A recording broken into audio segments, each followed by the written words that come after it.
What is funner than updating the software in a G-Shock watch? That's what we're doing today for the Square Heart. And the Square Heart is the nickname that we gave the DW-H5600.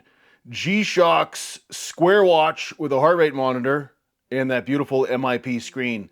So for the past couple weeks, I've been wearing this, testing it out again. My wife had been wearing it, and she was done trying it out. She fortunately went back to her Fitbit. But anyways, I got the strangest notification on my phone that said that this watch, the DW-H5600, which I call the Square Heart, needed to have its software updated, in that it should also be above 59 degrees Fahrenheit when doing that. And that's a whole new parameter for updating the watch. Now, I've determined earlier that when you update the software on the watch, you should have it plugged in, right? And you should have it very close to your phone so that none of the ones and zeros will be corrupted in transit through the Bluetooth, all right? But the whole temperature thing is different. I've never heard of that. So is it above 59 degrees Fahrenheit? Well, the way that we're going to find out is using the thermometer that is on the Mudman GW-9500, my favorite G-Shock watch. This thing is super tough, super durable. No software updates needed on this one, ladies and gentlemen. No Bluetooth on it. You can't update the software. They made the software one and done, and it just works.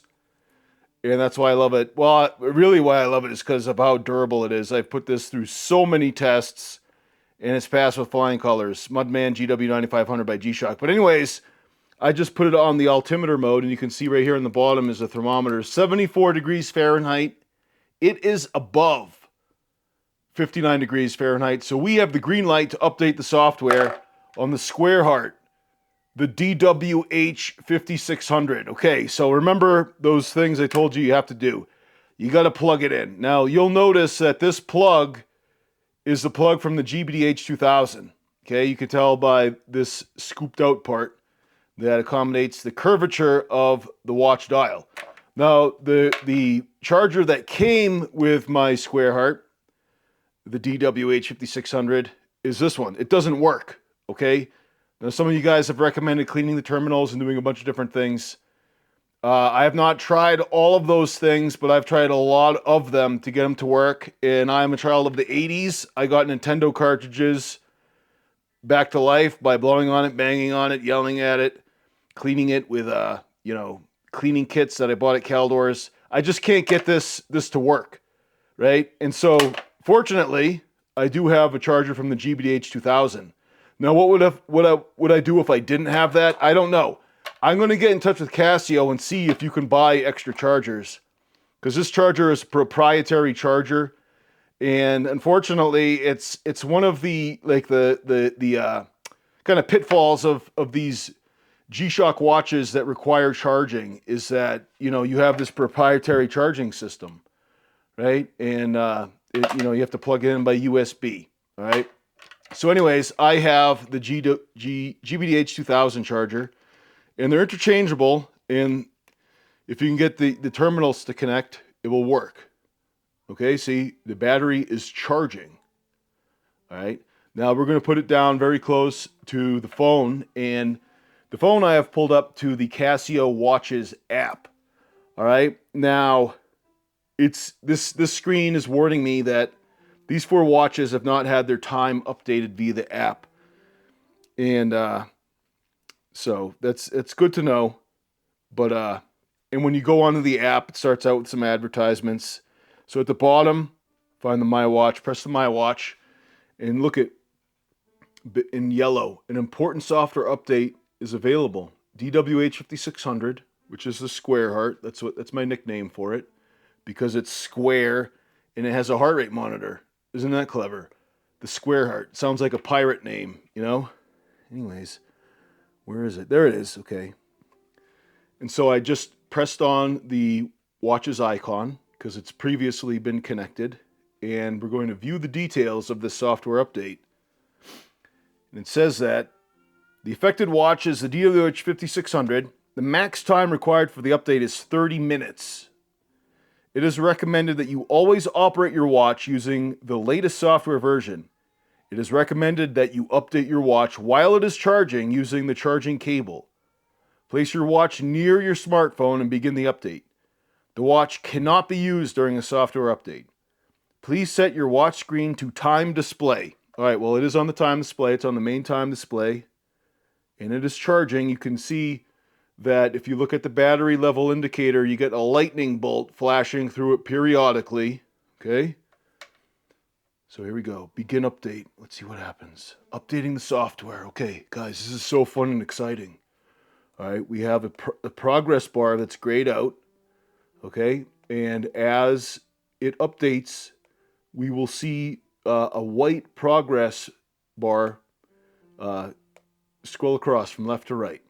Okay, now it says max update required, or max time required is 30 minutes. All right, now I already have the watch maybe a little further than I should from the phone, but look at that. This looks really cool, okay?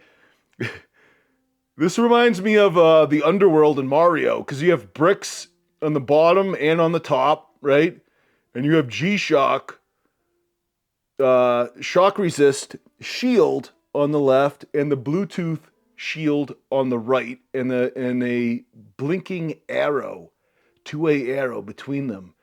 And this is the beauty of the MIP screen. Like, you can do so much with it, right? You could even put games on this watch. And to me, it's kind of disappointing with what G-Shock has done with the MIP screen. They've not really lived up to the full potential of having that much resolution.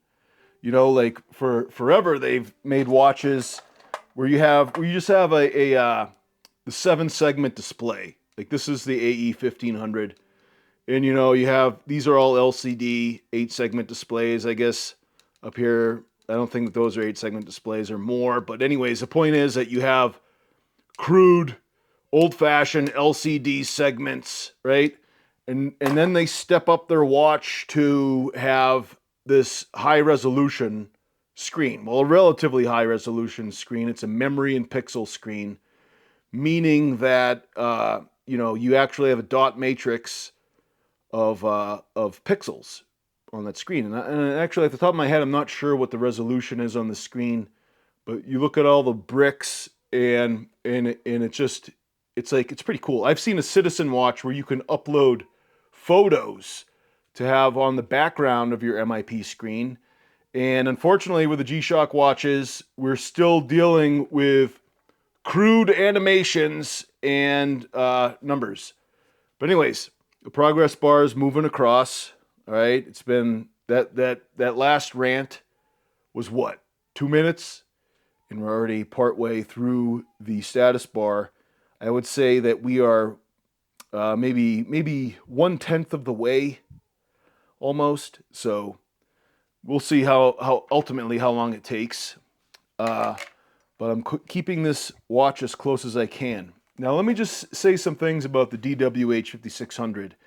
And that is that, there's some quirks. There's some things that the watch community do not like about this one. However, there's some things that I enjoy very much. And one of them just has to do with how big and beautiful the screen is, right? You have a square watch. This is a G-Shock Square, and it doesn't have an LCD. It has that big, beautiful screen. And some guys are wondering, you know what? I could care less for the heart rate monitor, right? And I don't want all that Bluetooth. But what if I just want a square with an MIP screen? Is this good enough for that? And it is, but you will have to plug it in at some point. It might even take a whole year. You will have to plug it in to charge it. And like I said, it may take months and months and months. But it would be a lot like, changing the battery on a watch. Like some watches, they're like, oh, this has, a 2-year battery. And you think, oh, it's no big deal. Two years, that's a long time. And then 2 years go by and you're like, wait a minute, now I got to change the battery. Well, it's a lot like that, but with charging. So I'm kind of guessing here because I haven't actually tried it, but I think it would be about a year before you would have to charge it up. And maybe if you live close to the equator, you get a lot of sun. Maybe you could put it off for a long time.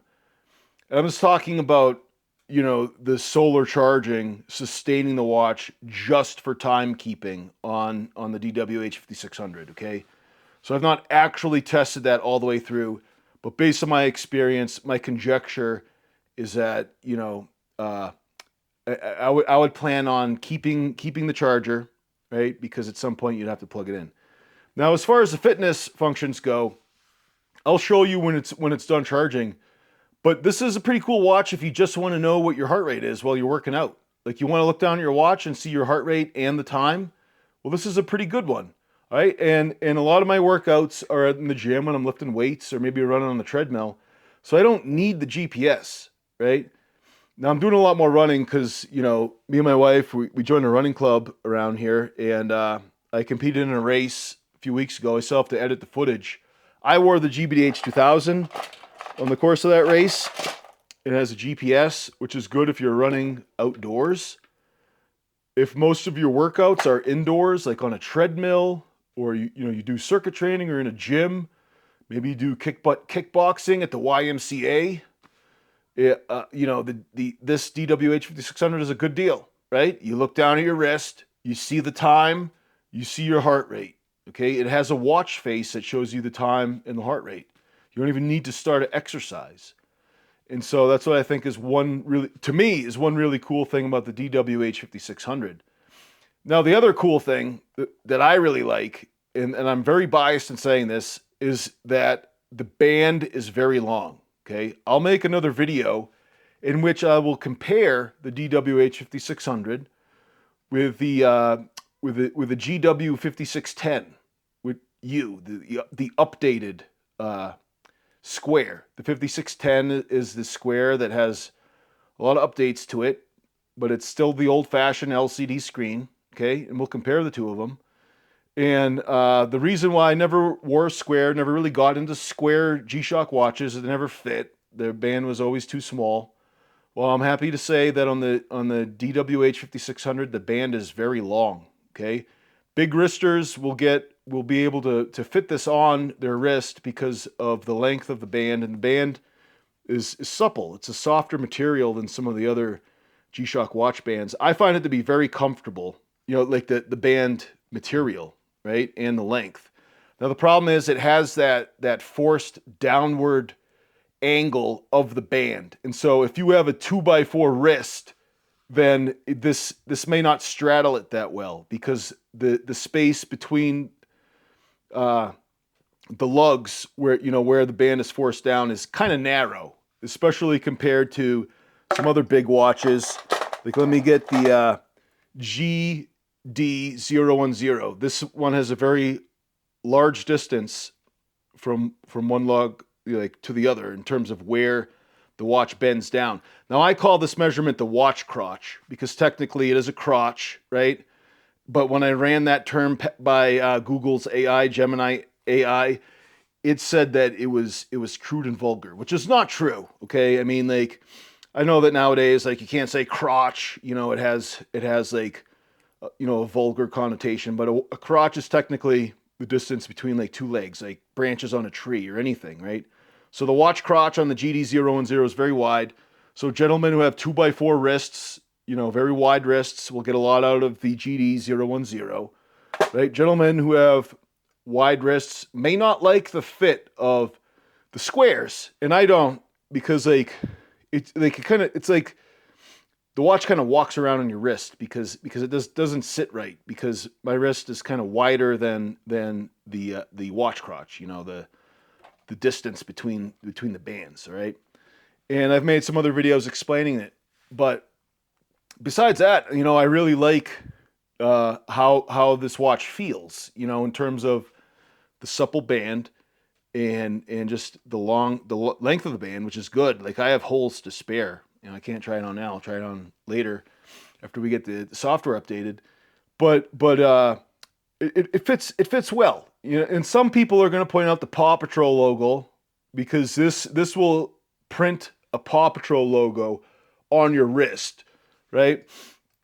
And which is great if you guys love the Paw Patrol, or if you have a young son who watches Paw Patrol. I mean, you could be like, hey, son, check out this trick.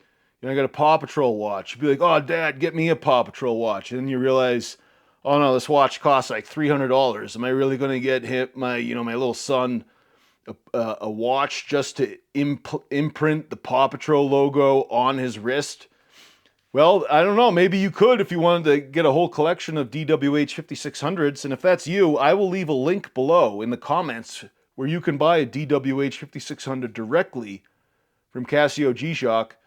You know, you have your order number on file. There'll never be any issue if you have to, a warranty or any problem.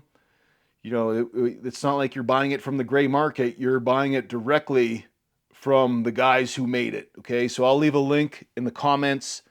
You can go and buy a DW-H5600 because some guys will like this watch. All right, some of the diehard G-Shock guys do not, because like the idea of plugging it in is just terrible, right? Like Termit, he does not like the idea of plugging in a G-Shock watch. And I really don't like the idea either, but I'm giving it a go. I'm trying it out for the sake of the channel. Also because I did get a lot out of the fitness features of these watches. It did help me lose weight.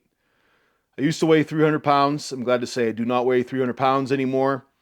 The step counters and the heart rate monitors on my fitness watches helped out a lot more than I thought they would. Do you need a step counter? Do you need a heart rate monitor to lose weight? No, you just need to stop being fat. You need to get up off the couch, just do some walking, eat less. There's a lot of simple things you can do. And you don't need a fitness watch, but it helps out a lot more than you might realize, all right? My buddy Tim Johnson said that the green color that comes out of these heart rate monitors is like a special laser that zaps away fat. Let me show you the green. You got to see these green lights. Don't look directly at them. They could possibly fry your eyeballs. I don't know. See if I can get this heart rate monitor going. Oh, there we go. See the green lights? I guess the green lights, they can tell your heart rate, and they can tell the oxygen level of your blood. Okay. So, how far are we? Oh, while I was ranting, the software completed its update. So for those of you wondering, we are on software version 09.06.000.000.04012.00. Okay, write that down. I'm going to close that. And so it's connected. But this still has this warning that I need to update the software. That's strange. What does it say? It says that I still need to update it. That's confusing me. I thought I did. Didn't I update this? Now it's going to want to do it again. I'm really confused. It says please wait. All right, gentlemen, I am confused as to what's going on. I guess it wants to do it again. And the status bar is way over there. All right. All right, hold on. Let me see what happens. But anyways, I can tell you guys that let me just say that who would really like this watch is someone who not just someone who wants that MIP screen on a G-Shock watch, right? I'm going to make an upcoming rant video where I demand that G-Shock makes a tough solar MIP screen. That's what we all want, right?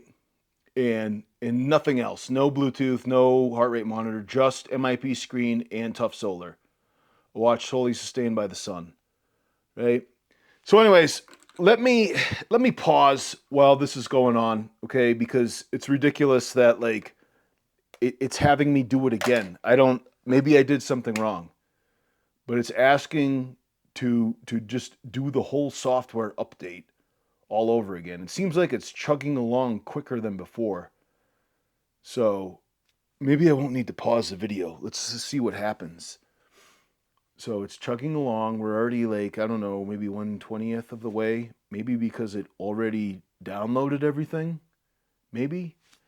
And on the watch, we have the same thing, the Mario Underworld level 2 on the original Super Mario Brothers.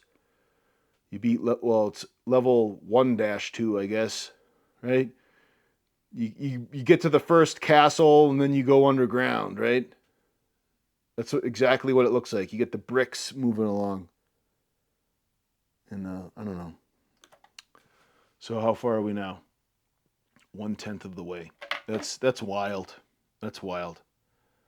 All right. Well, anyways, so this watch is actually good. The DW-H5600 is actually good for someone who wants notifications but can't respond to them.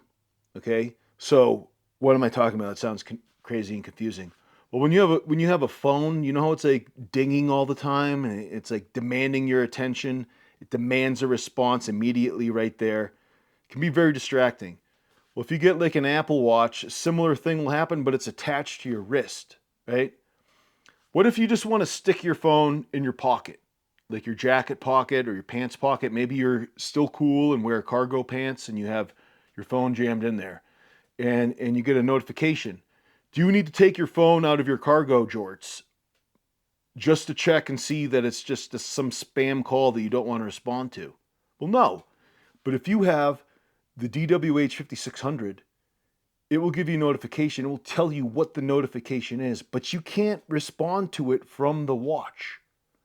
Meaning that, you know, if it's something annoying you can ignore, you look down at your wrist, you see what the notification is, and you ignore it. But if it's something important, you know, like wife saying, hey, you got to go to Costco, pick up, you know, pizzas and hot dogs, you know, right there from the front. That's important. You do have to know that, right? And so you can immediately respond.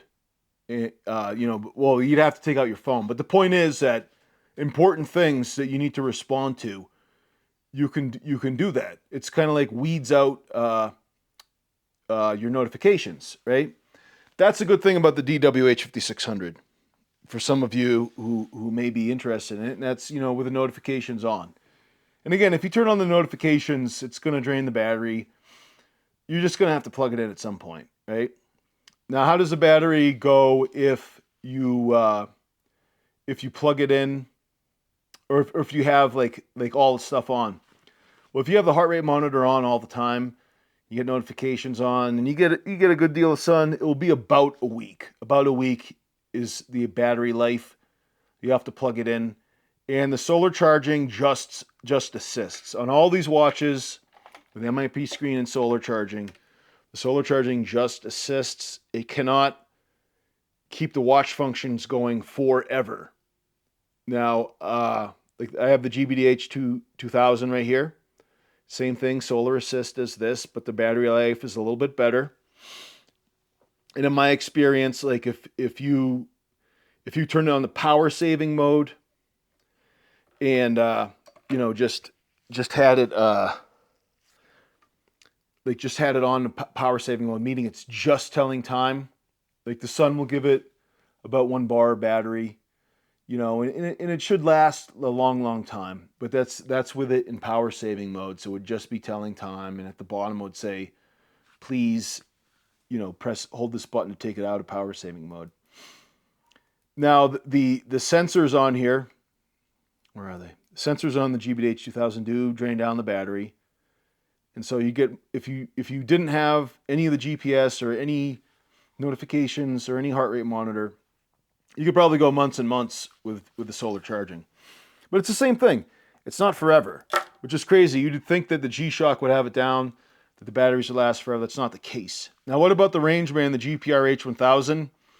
The battery life is on the GPR H1000 is a little bit better than this one, right? But not what we want. We want tough solar. We want guaranteed sun to power the watch. We have not seen that yet in the G-Shock watches that have the MIP and the solar. Okay, we're still waiting for that. And like I said, I'm going to make a video where I demand that from G-Shock. Okay, demand it. We are all going to demand that they make tough solar MIP watch. And if they're like, oh, well, we're going to have to take off Bluetooth and we're going to have to take off the heart rate monitor, we're all going to be like, good, do it. Do it. That's what we want. You know, we just have to be really demanding with them, you know, like we've demanded stuff from them that we've got, like, you know, like with legibility, right?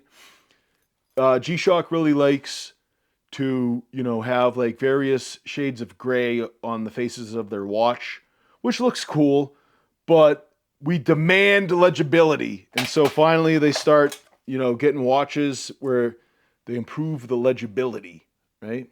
Just have to let them know what we want, right? By the way, this is a pretty cool watch that, even though like the dial's muted, the hands have some contrast here. It really sticks out. It really looks cool. This is the GAB 2100 CT. Is it the CT? Yes. And this one was on sale.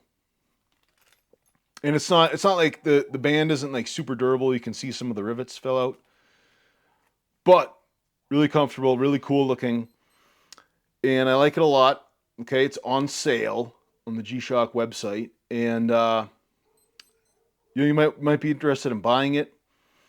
This watch, I got a notification for also that it needs to have its software updated.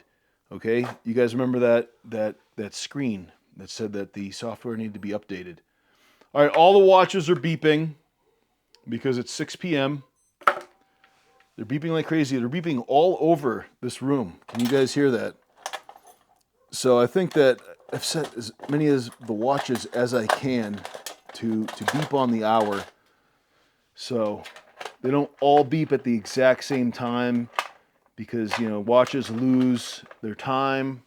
It's just the nature of watches. They have to be synchronized. Some of them are synchronized to the atomic time, right, through multiband 6. Like this is an example. This is the GW-H5600. This is the NASA version.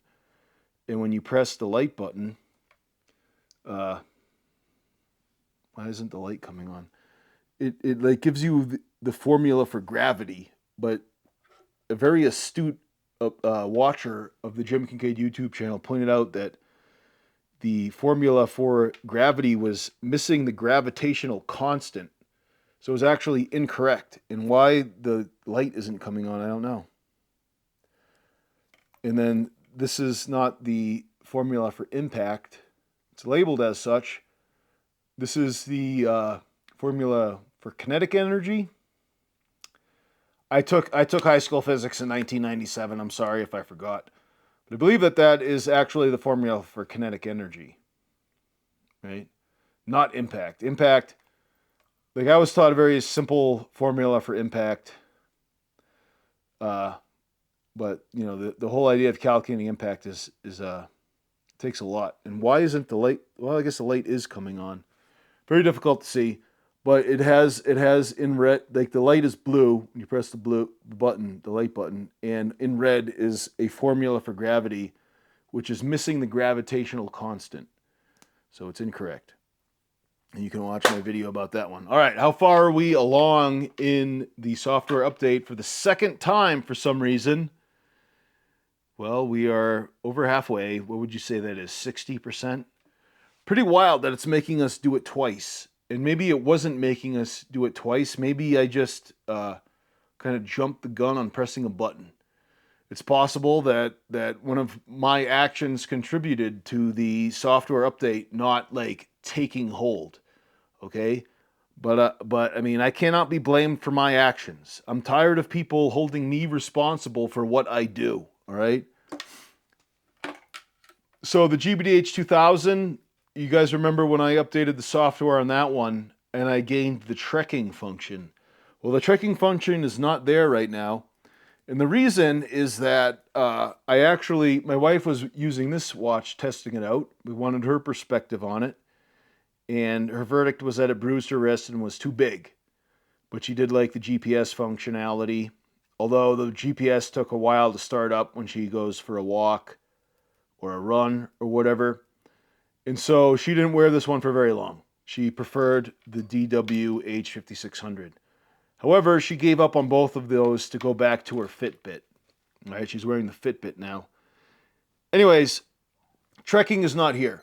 So when she gave the watch back to me, what I did was I made a factory reset, thinking that the factory reset only erased the user data in the watch.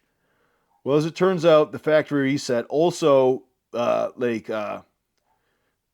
degraded the software. It unupgraded the software, which, how would you put it? It downgraded the software, right? So now I have to upgrade the software again to regain the trekking.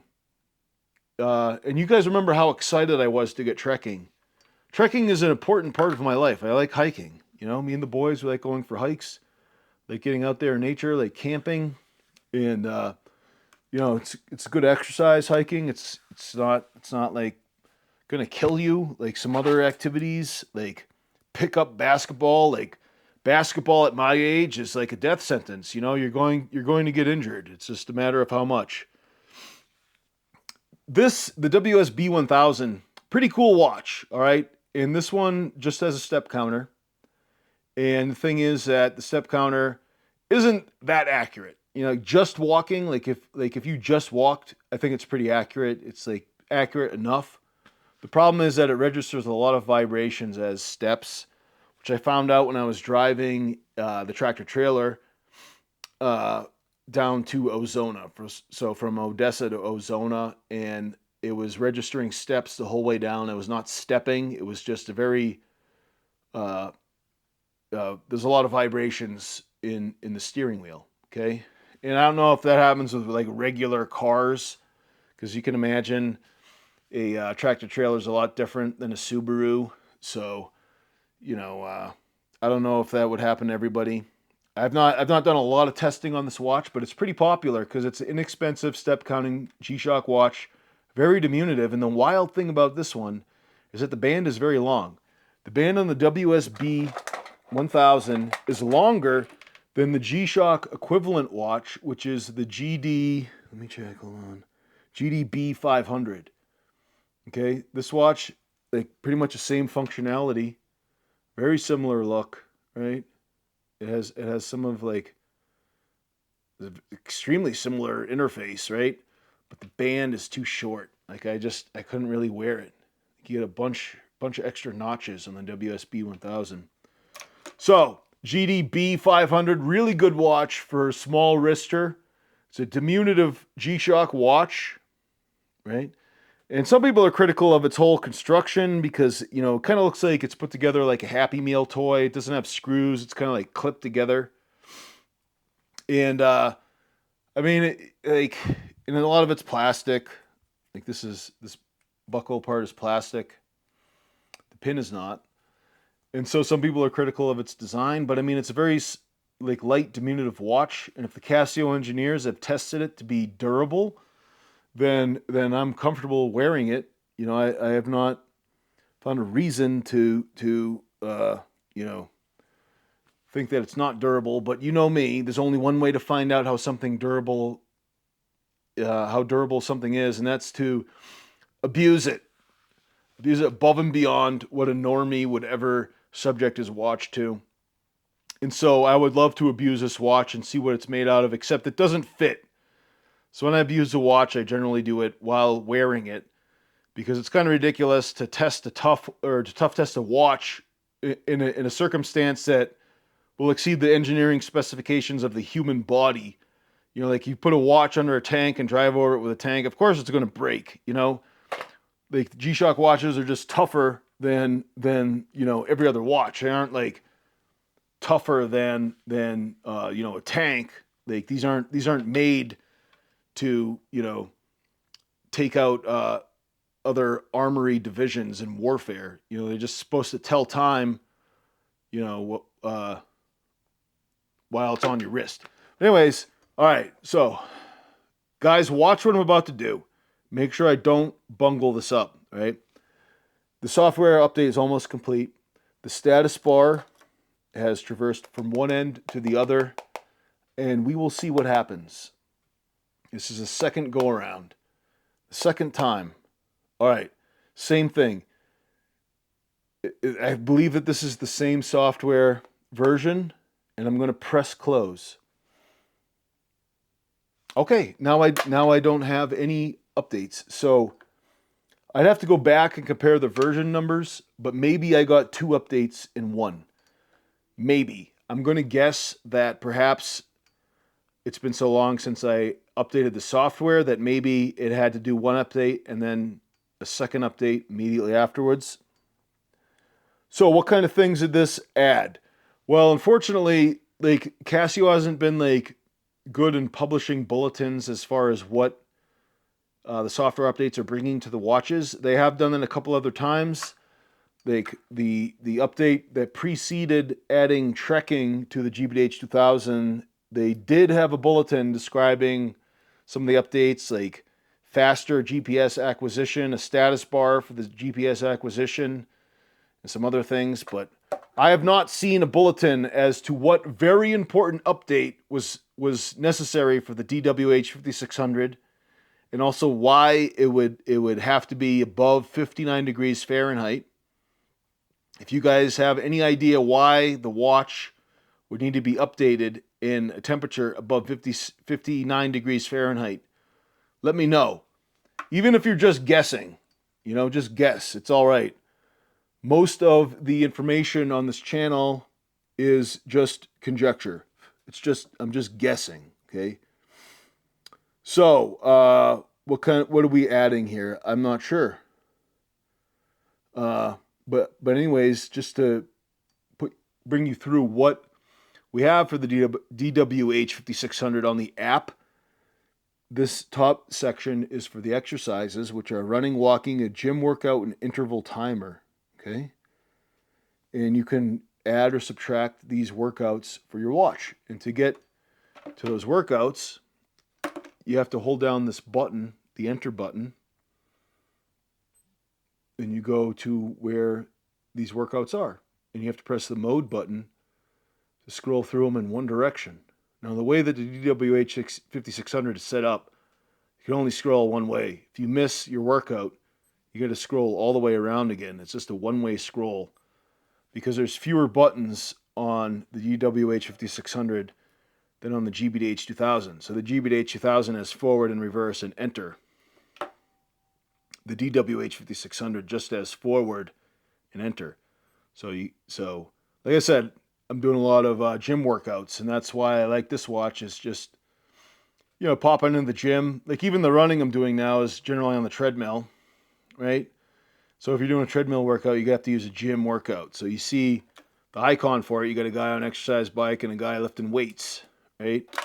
So you'd hit enter, and no need to wait for the GPS to start up. Now the trick is you have to hit enter again to actually get the workout to start. A lot of times you'll forget to do that, or you think you'll have started the workout because the button reset takes a lot of time. You can't press the buttons really quickly on these watches. You have to wait and then press the next button. Okay, if you press the button really repeatedly, they just won't register. Okay, I'm going to discard that workout because it actually wasn't even a workout. I didn't work out. I was just ranting. All right, so what else we got? Well, I took some of the functions off. So you got heart rate. So the cool thing about the DW-H5600 is that you go to heart rate and you have one screen with a big, you get your heart rate in big numbers. And then down here you have the time. Uh-oh, what's going on here? All right, it sent me to the, I think I may have accidentally pressed a button. All right, never mind. So the good thing about the DW-H5600 is that if you turn on the heart rate mode, it stays on the heart rate mode. All right, this is weird, but when you turn on the heart rate mode on the GBD-H2000, it will eventually just bump itself back to the main time screen, right? And look, it doesn't even show you the time. It doesn't show you the time on the GDB-H2000.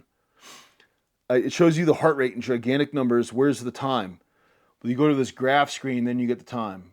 But still, it's like, why isn't it there on the big one, on the main time, or on the main heart rate screen?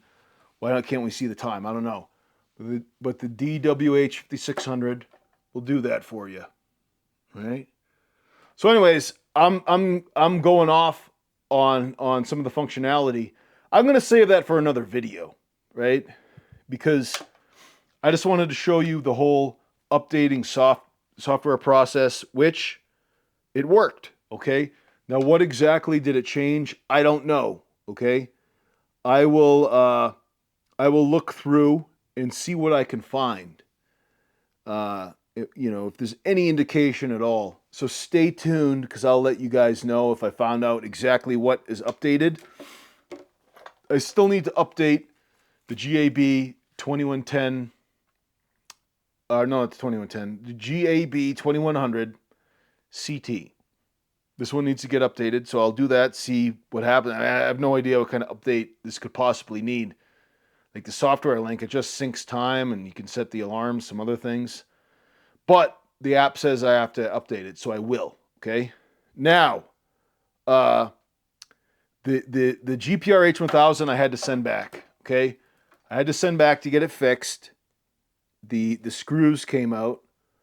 All right, and a lot of guys, it's still a lot of consternation around the fact that I had to send the watch back. A lot of people up in arms, a lot of controversy in the G-Shock watch community on YouTube.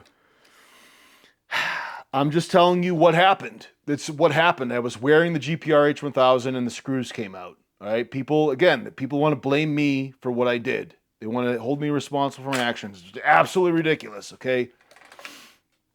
And some guys ask, why doesn't it happen to the GBH2000? I think it did. There was a commenter who came on. I'll try and find the comment. We'll talk about this in an upcoming video. Where he claims that the screws on his GBH2000 came out. That's what he said. I do not tough test the GBH2000 because I consider it to be a fitness watch. So I don't wear it to work, and I don't smash it against things. I don't dunk it in oil. Because like I did not think that it was necessary, but maybe I should. Okay. So stay tuned for that video. The discussion on the GPR H1000. We'll have to talk about that more. We'll update the GAB 2100. Okay. We will make a comparison video from the square heart to the square. All right. And other fun and exciting things from the G-Shock world. And remember, gentlemen, Jesus is the way, the truth, and the life. No man comes to the Father except through him. I'm Jim Kincaid. Thanks for watching. Oh, hold on. I didn't get a good shot of that. Thanks for watching.